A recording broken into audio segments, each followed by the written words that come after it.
ఇలాంటి ఆర్టిస్టులతో సపోజ్ ఎవరైనా కావచ్చు, ఇలా క్లాష్ అయ్యి ఏదైనా డిస్కషన్ జరిగిన తర్వాత ఏదైనా సినిమాలో యాక్ట్ చేయాల్సిన పరిస్థితి వస్తుంది మీరు కో ఆర్టిస్ట్గా, అప్పుడు ఎలా ఉంటుంది? మీ చేశాం కదండి జూలై తర్వాత చేశారా ఇన్సిడెంట్ తర్వాత ఎలా ఉంది అప్పుడు? ఆవిడ వచ్చి మామూలుగానే చెప్తుండే, హేమ నీకు తెలుసా ప్రగతి ఏమందంటే చూడరి ఎలా రెడీ అయిందో పెద్ద హీరోయిన్ లాగా అంట. జూలైలో నన్ను తలెత్తుకునేలా చేశాడు బ్రహ్మానందం అంటారు కదా డైలాగ్.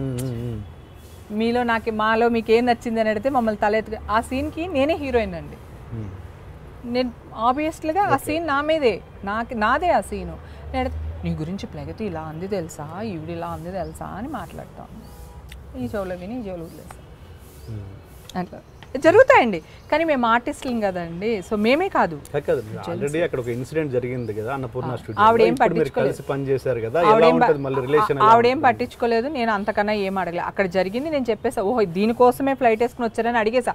నా ప్రాబ్లం ఏంటి చెప్పనండి, మీరు కేఎన్ఆర్ గారు ఏదో అన్నారు అనుకోండి, నేను మీ ఇంటికి వచ్చేసి మీ ముందు కూర్చుని ఎందుకు ఇలా అన్నారండి, నేను ఏమన్నా అన్నానా, మీకేంటి నాతో ప్రాబ్లం అని అడిగేస్తాను. ఆ తర్వాత మళ్ళీ మీరు ఎక్కడ కనిపించినా నేను మామూలుగా మాట్లాడేస్తాను మీతో. అది క్యారీ అవ్వదు నాకు, అది నా హ్యాబిట్. అంటే నాకు నా చిన్నప్పటి నుంచి అంతేనండి అది. సో అందుకని నేను కక్షలు పెట్టేసుకోవడం, కార్యక్రమాలు పెట్టేసుకోవడం అలాంటివి ఏం లేవు. సో నాకు ఇప్పుడు అర్థమైంది ఏంటంటే, ఇది నన్ను అన్న విషయం ఆవిడ అన్నామేమో అనుకుని ఆవిడ హట్ అయ్యారు. అంటే మీరు ఇందాక అడిగారు కదా హేమ ఏమో అని అంటే, కానీ ఇప్పుడు అర్థమైపోయింది కదా మీకు. ఆ డైలాగ్ అనేది సేమ్ డైలాగ్ అని చెప్తున్నారు కదా మీరు, అయితే ఆవిడే ఆ అమ్మాయి అనింది ఆ డైలాగ్స్ అన్ని అక్కడ. సో అది అలా జరిగింది అక్కడ.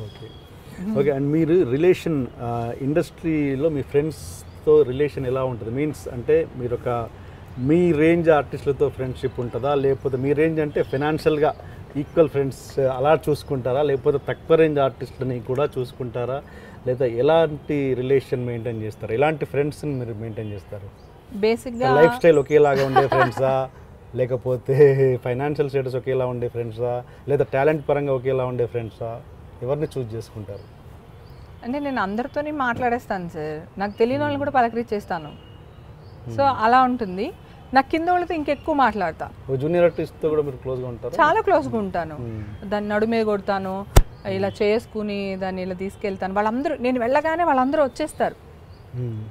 నాకు జూనియర్ ఆర్టిస్ట్ సప్లరు, నేను చెన్నై వెళ్ళిన కొత్తలో పాపం ఆయన స్కూట్ మీద తీసుకెళ్ళి కంపెనీ ఆర్టిస్ట్గా నన్ను ఇంట్రడక్షన్ చేశారండి.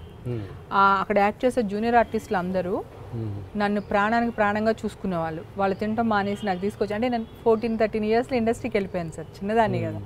సో నేను వాళ్ళ దగ్గర పరిగెత్తుకుని వెళ్ళిపోయేవాళ్ళం, వాళ్ళ మానవాళ్ళు కదా అని చెప్పి. ఇంటి పక్కన సప్లరే ఉన్నాడు అంటే ఆయన కలవడానికి కొంతమంది జూనియర్ ఆర్టిస్టులు వస్తూ ఉంటారు, పొద్దున్నే ప్రోగ్రామ్ చెప్తుంటారు, వెళ్తూ ఉంటారు, ఇంటి ముందే ఆడుకుంటూ ఉంటాం కదా.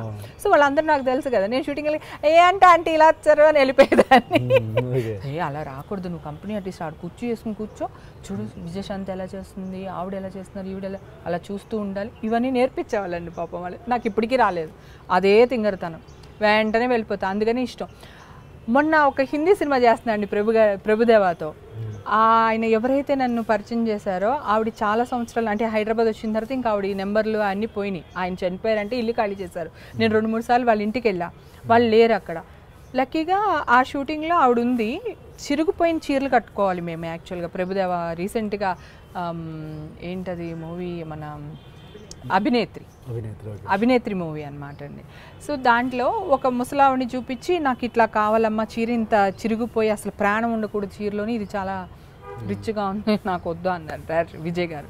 అవునా అని చెప్పేసాను, ఆవిడ చీర చూసాను. ఓకే సార్, అయితే మీ కాస్ట్యూమ్ వాళ్ళు కొంచెం నేను ఆర్టిస్ట్ అని ఫీల్ అయ్యి మంచి చీరలు తెస్తున్నారు, నేను వెళ్ళి గుడంలో వెతుక్కుని తెచ్చుకుంటాను సార్ అని వెళ్ళిపోయి మళ్ళీ వచ్చిన తర్వాత, అమ్మ ఈ జూనియర్ ఆర్టిస్టుల మధ్యలో కూర్చో అమ్మ అనేసి అన్నారు అనమాట.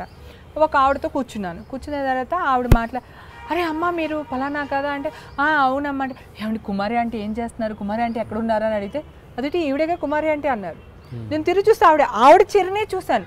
అంటే డైరెక్టర్ నాకు చెప్పినప్పుడు నాకు ఆ చీర మీద ఉంది తప్ప ఆవిడ నేను ఫేస్ చూడలేదు. ఆవిడ కూడా ఎంత మర్యాదస్తులు, ఇంత నన్ను పెంచినప్పుడు, ఏ పిల్ల ఏం చేస్తున్నావు, ఏమే కనపడలేదా, కళ్ళు రావా, ఏంటి పలకరించు అని అడిగేస్తారు ఎవరైనా. అయితే ఆవిడ ఒక్క మాట మాట్లాడలేదు సార్, అలాగే నుంచున్నారు. నేను చీర చూసేసాను, ఓకే ఇలాంటి చీర కావాలి, ఇలాంటి జాకెట్ కావాలి, ఓకే అంతే తప్ప నేను ఫేస్ చూడలే. వెళ్ళిపోయి గట్టిగా పట్టేసుకుని ఏడ్చేసాను అనమాట లొకేషన్లో. ఏడ్చి మళ్ళీ ఆవిడకి డబ్బులు చేతిలో పెట్టి చీర కొనుక్కో అని చెప్పి ఆవిడకి ఇచ్చాను. ఆ పక్కన ఉన్న జూనియర్ ఏమ్మా మీ ఆంటీకి ఇస్తావు మాకు ఇవ్వా అంటే మళ్ళీ ఆవిడకి తీసుకెళ్ళి ఇచ్చాను. చాలా హ్యాపీగా అనిపించింది ఆ రోజు. అందుకనే నాకు ఎస్పెషల్లీ జూనియర్ ఆర్టిస్టులు అంటే చాలా ఇష్టం. అందుకనే అందరితో కలిసి తిరుగుతా. అమ్మాయిలతో అయితే బీభత్సం, వాళ్ళు రాగానే వచ్చేస్తాను నేను. అంటే నేను సెట్లోకి వెళ్ళగానే వాళ్ళందరూ వచ్చేస్తారు నా దగ్గరికి, వచ్చేసి బాగా పలకరిస్తారు. అది కాకుండా ఆడవాళ్ళతో ఎక్కువ ఫ్రెండ్షిప్ చేయను సార్ నేను. అదే మగవాళ్ళైనా రేంజ్ అంటున్నాను. నాకు రేంజ్లతో పని లేదు. నాకు నచ్చితే రిక్షా వాళ్ళతో కూడా తిరిగేస్తూ ఉంటాను.